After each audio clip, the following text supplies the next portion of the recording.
Good evening, everyone. Today we are going to study about the powers and the functions of the president. Before this, we have read about the elections of the president, the electoral college, the methods of the elections, oaths and affirmations, qualifications and conditions, and also about the impeachment process, and also about the vacancy of the president. These things we have covered in our previous video. If you haven't, then please go on and study these. Now let us move forward about the powers and the functions of the president. So हमारी book में हमें 7 powers दे रखे हैं. That is the Laxmikant. Executive power, legislative power, financial power, judicial power, diplomatic, military and emergency. 1 by 1.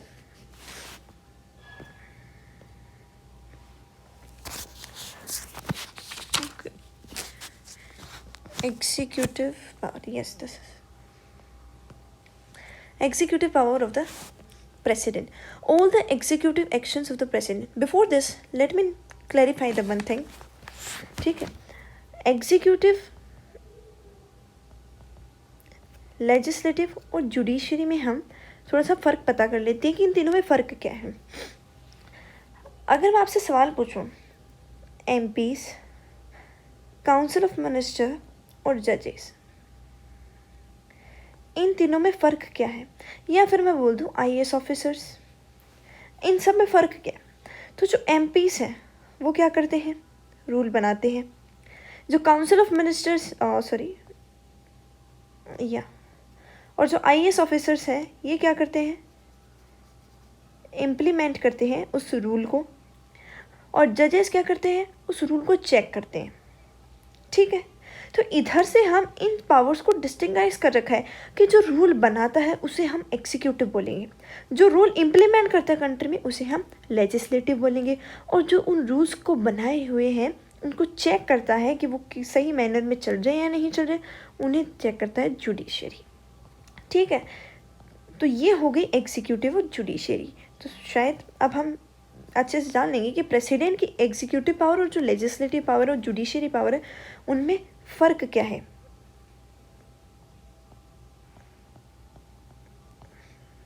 Yes. All the executive actions of the government of India are formally taken in names. जितनी भी executive actions होने वाली हैं government के द्वारा, जैसे कि कुछ भी रूल बनाएंगे हम, कुछ भी एक्ट होगा, कुछ भी पॉलिसी लाई जाएगी, वो सारी किसके नेम पे होंगी, प्रेसिडेंट ऑफ इंडिया के नेम पे होंगी. He can make rules specifying the manner in which the orders and the other instructions are made and executed in his name. जिस तरीके से कोई भी ऑर्डर लाया गया, ठीक है, मान लीजिए कोई कंट्री में ऑर्डर लाया जाएगा, तो उन ऑर्डर पे वो रूल्स बना सकता है. ठीक है. ये जितनी भी पावर्स अपन पढ़ रहे हैं इनमें से हमें एक पावर है दैट इज आर्टिकल 74.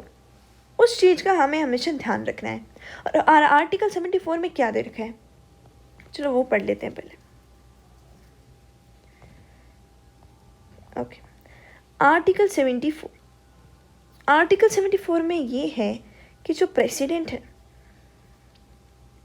उसके पास पावर्स नहीं है. मतलब अकॉर्डिंग टू थ्योरी प्रेसिडेंट के पास पावर है, बट प्रैक्टिकली प्रेसिडेंट के पावर नहीं है. और ये सारी पावर कौन छीन रहा है, आर्टिकल 74. क्योंकि जो काउंसिल ऑफ मिनिस्टर हैं वो एडवाइस करते हैं प्रेसिडेंट को. अब काउंसिल ऑफ मिनिस्टर्स क्या होते हैं, ये हमारा अगला चैप्टर होने वाला है वाइस प्रेसिडेंट के बाद में, और फिर हम प्राइम मिनिस्टर और काउंसिल ऑफ मिनिस्टर्स पढ़ेंगे. ठीक है. तो फिलहाल याद रखिए कि जो पार्लियामेंट है उनमें से कुछ मेंबर्स होते हैं जो प्राइम मिनिस्टर एडवाइस करता है प्रेसिडेंट को कि इन काउंसिल ऑफ मिनिस्टर्स को आप चुनो. और ये काउंसिल ऑफ मिनिस्टर्स क्या करते हैं, जितने भी पार्लियामेंट की फॉर्मेलिटीज़ होती हैं, रूल्स होते हैं, पॉलिसीज़ पे डिस्कशन होना और अलग अलग पोर्टफोलियोज़ दिए जाते हैं, उन चीज़ों पे ये डिस्कस करते हैं. तो मतलब मेन पावर इनके पास ही होती है. काउंसिल ऑफ मिनिस्टर में हम प्राइम मिनिस्टर को भी इंक्लूड कर रहे हैं. तो जितनी भी पावर्स हैं वो सारी काउंसिल ऑफ मिनिस्टर और प्राइम मिनिस्टर के पास है. अब इनके पास पावर आई किधर से, इनके पास पावर आई प्रेसिडेंट की तरफ से. दैट इज़ वाई हमने पिछली वीडियो में बोल दिया था कि प्रेसिडेंट एक रबर स्टाम्प की तरह है, मतलब कि जो ये लोग बोलेंगे वो प्रेसिडेंट को मानना पड़ेगा। Why? Because it is the advice from the council of minister.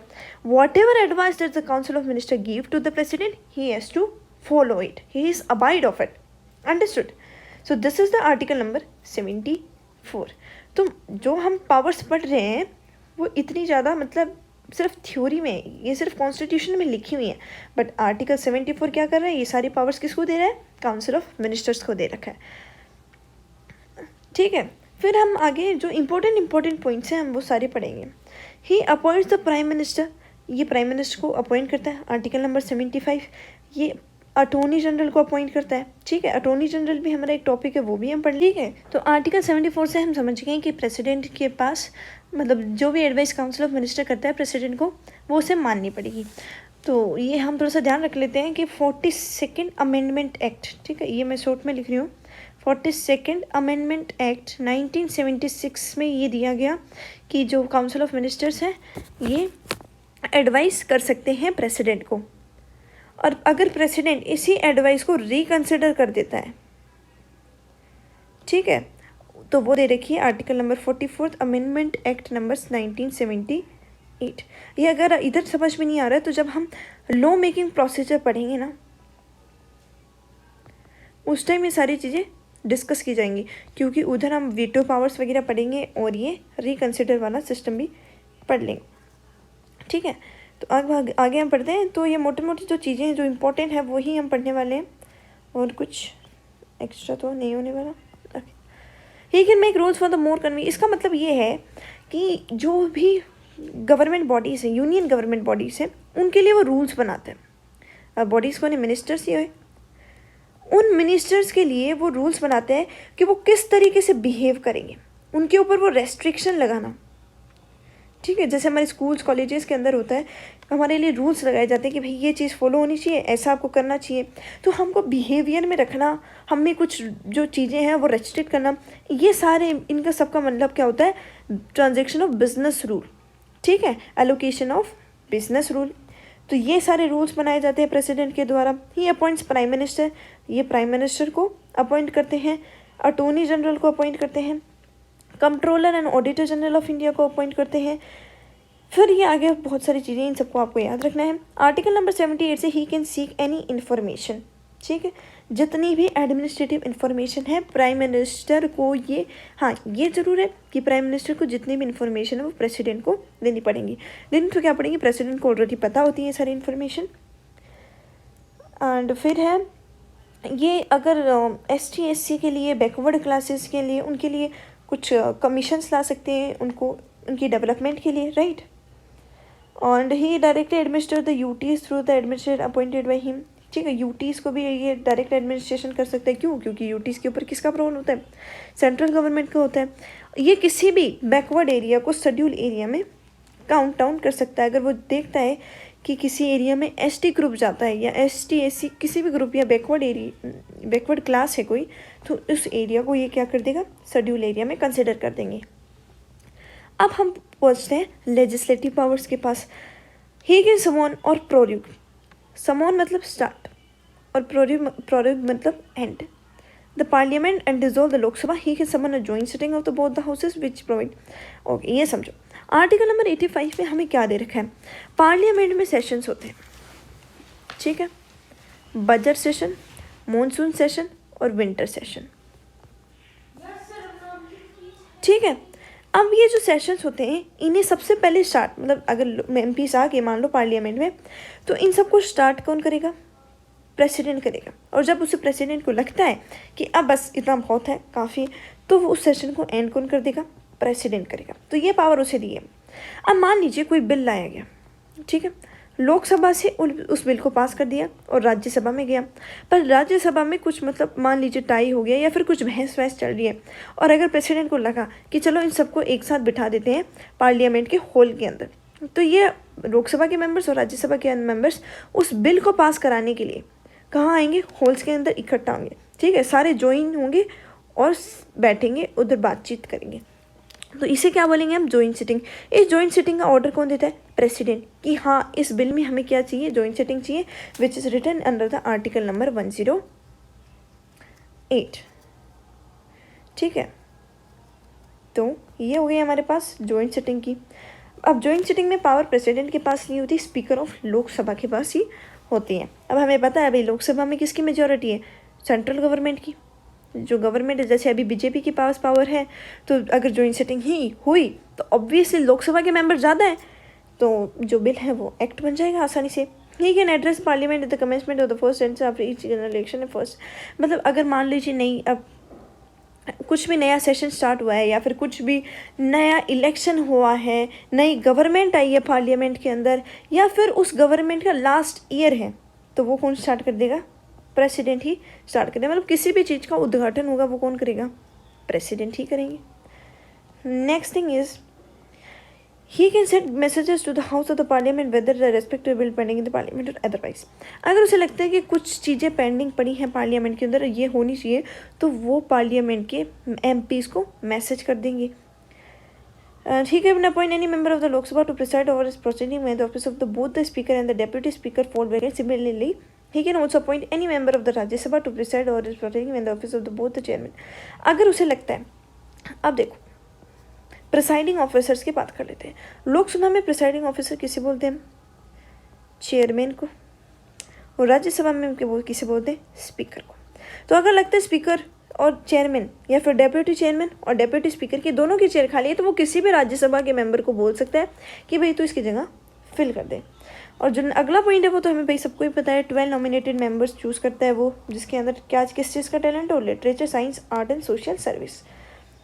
He can nominate 2 members of the Lok Sabha from the Anglo Indian community. अभी कोई नहीं है ये। ही डिसाइड ऑन क्वेश्चन और टू डिस्क्वालिफिकेशन। अगर उसे लगता है, क्या लगता है,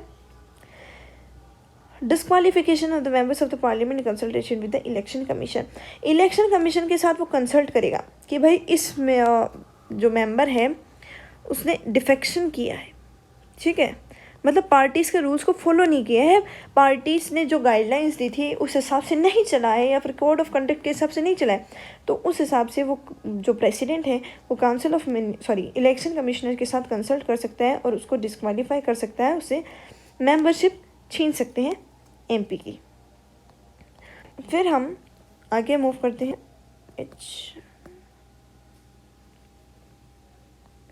His prior recommendation on the permissions is needed to introduce certain types of bill. For example, bill invoice expenditure from the consolidated fund. Okay, article number 266 और article number 3 की बात की इधर, मतलब कि कंसोलिडेटेड फंड ऑफ इंडिया, जो fund है India में, जो पैसा रखा जाता है वो 3 जगह रखा जाता है, public banks, consolidated fund of India और contingency fund of India.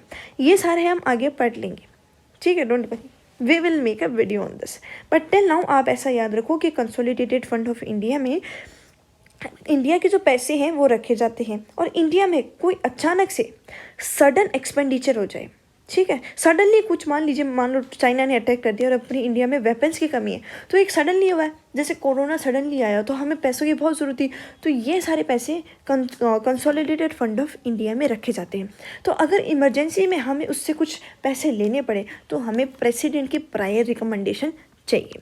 Next है कि अगर हम किसी स्टेट की बाउंड्रीज बढ़ा रहे हैं या फिर कोई नया स्टेट बना रहे हैं, तो उससे पहले भी हमें किसकी रिकमेंडेशन चाहिए, प्रेसिडेंट की चाहिए, ठीक। अब हम नेक्स्ट मूव करते हैं।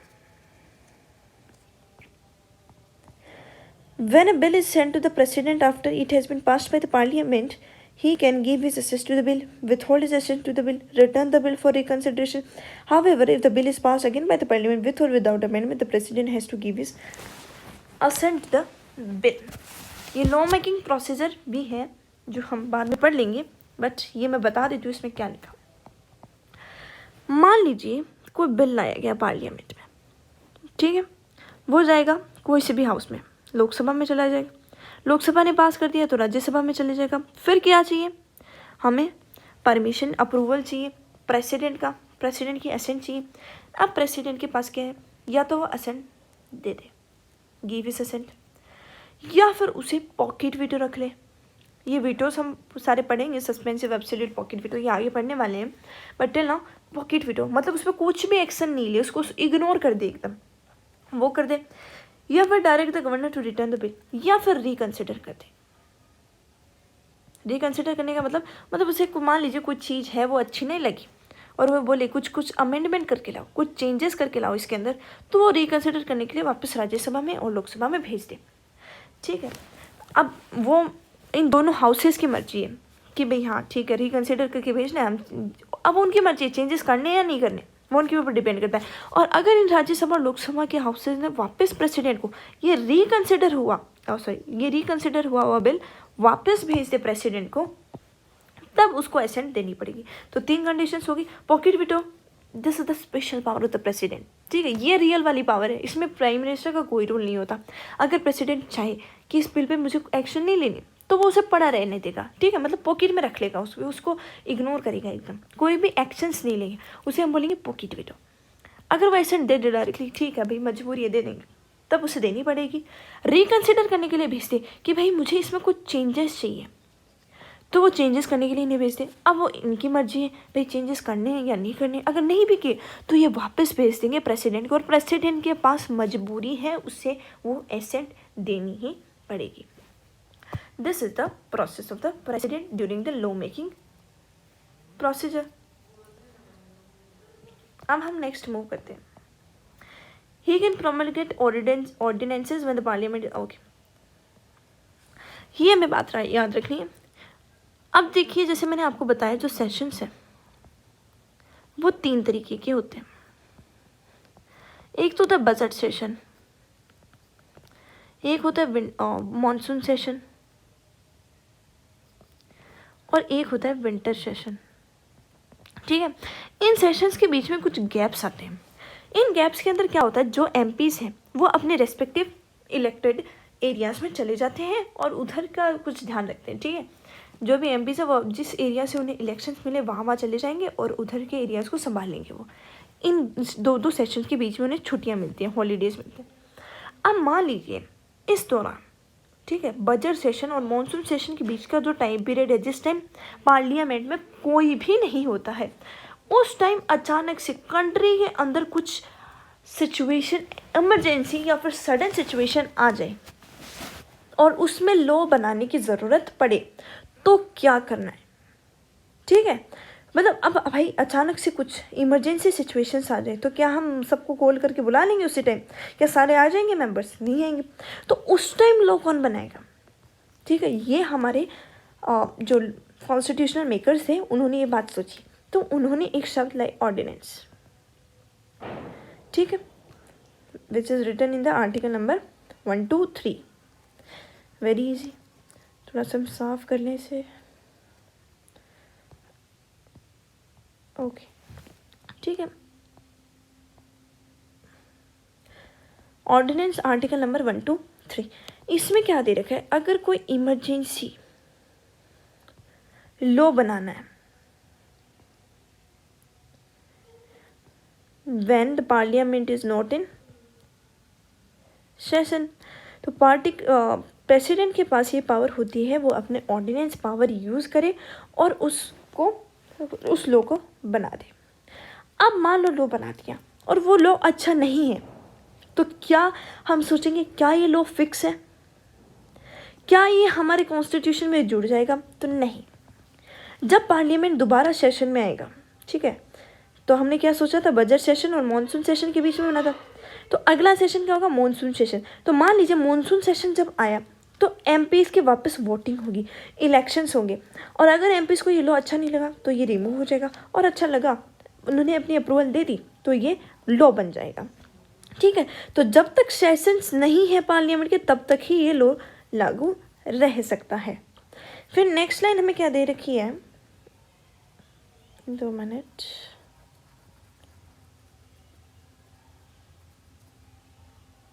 ओके,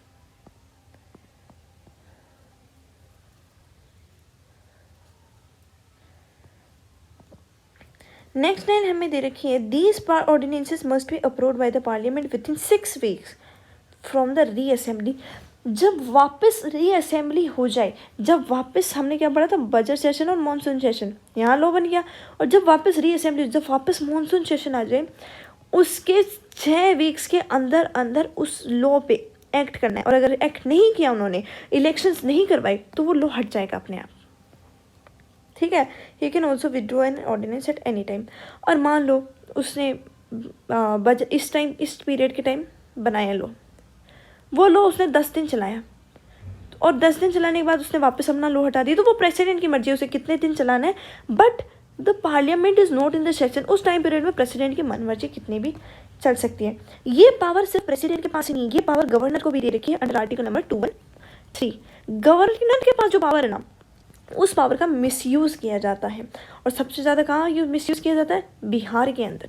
बिहार के अंदर जब सेशंस एंड हो जाते हैं, ठीक है, जो टाइम पीरियड होता है, उस टाइम गवर्नर्स मन मर्जी से कैसा भी कानून बना देते हैं, ठीक है, जिसमें मतलब किसी भी चीज़ की इमरजेंसी की ज़रूरत नहीं है, ठीक है, उस वक्त भी वो अपनी ऑर्डिनेंस पावर यूज़ कर लेते हैं, उसका मिसयूज़ करते हैं।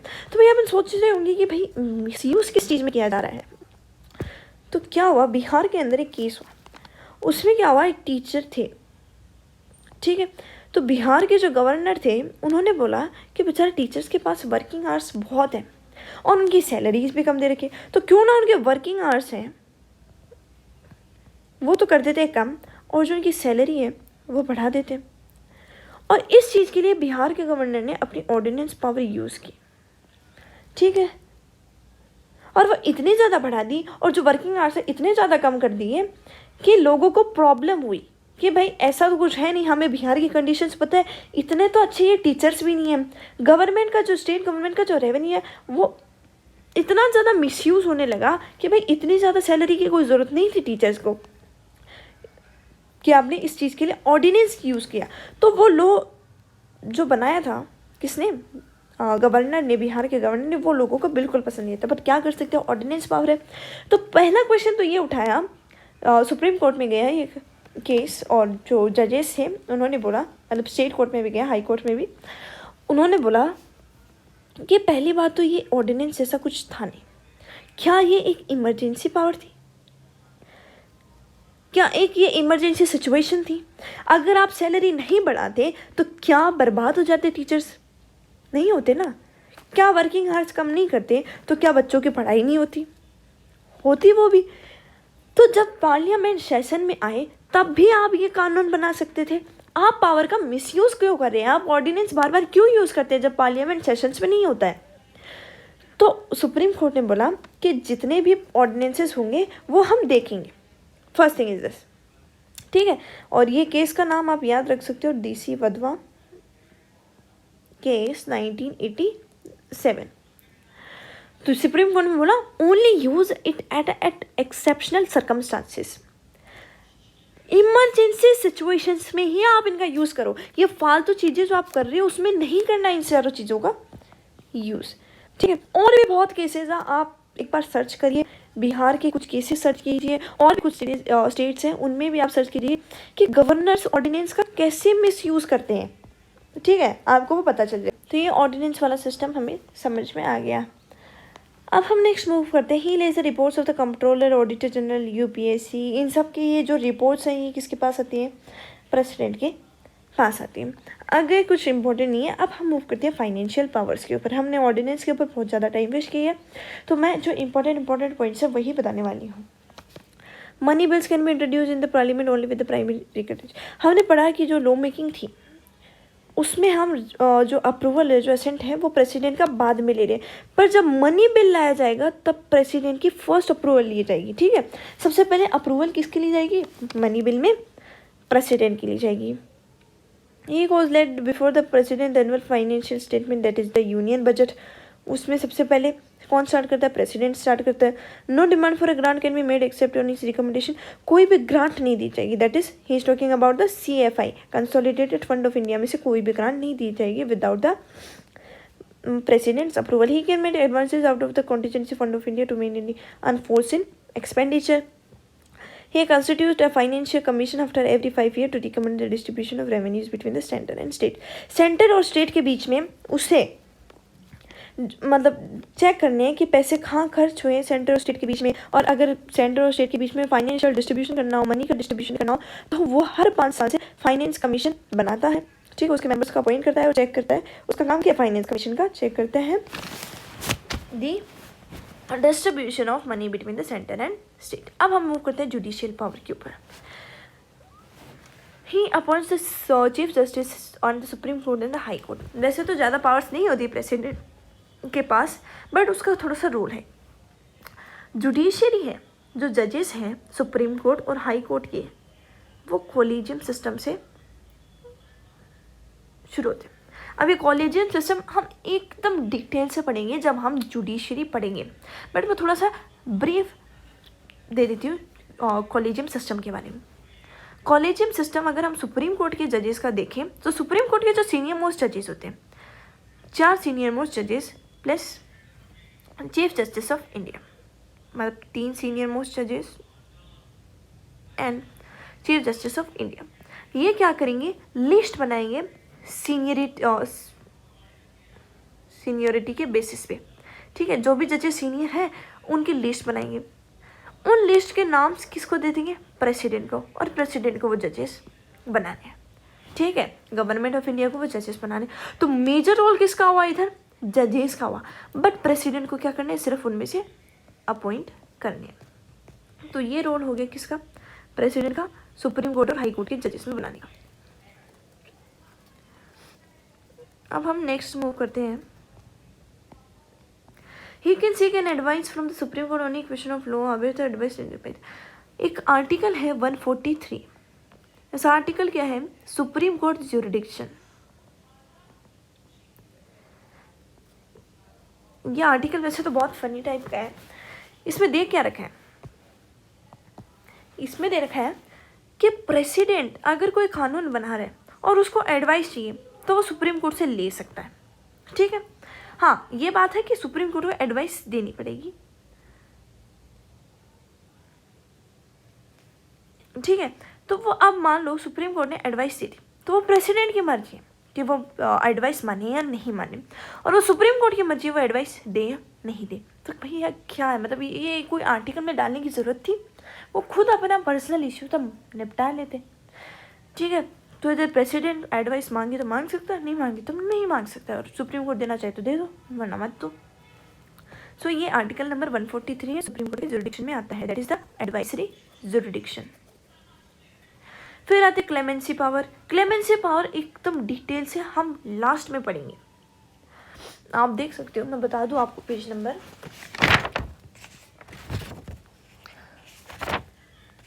पार्डनिंग पावर पेज नंबर 17.14 पे दे रखा है। तो उस टाइम ये सारी चीज़ें डिटेल्स में हैं और उस टाइम ही हम पढ़ेंगे क्लेमेंसी पावर्स की।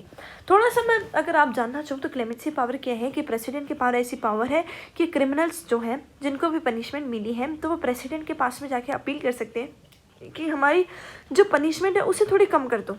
ठीक है, और बेचारा वो जो प्रेसिडेंट है उसको इमोशनल करना चाहते हैं। तो ये हो गया हमारा जुडिशियल पावर्स। कुछ और है, ये कर लिया हमने। ओके, तो यहाँ तक हम सिर्फ जुडिशरी पावर्स पढ़ेंगे। अगला टॉपिक हमारे होंगे डिप्लोमेटिक पावर्स, मिलिट्री पावर्स और इमरजेंसी पावर्स। ठीक है, और उसमें आगे हम veto powers, ordinances and we will continue our clemency power, that is the pardoning powers. Till then, thank you and keep revising it.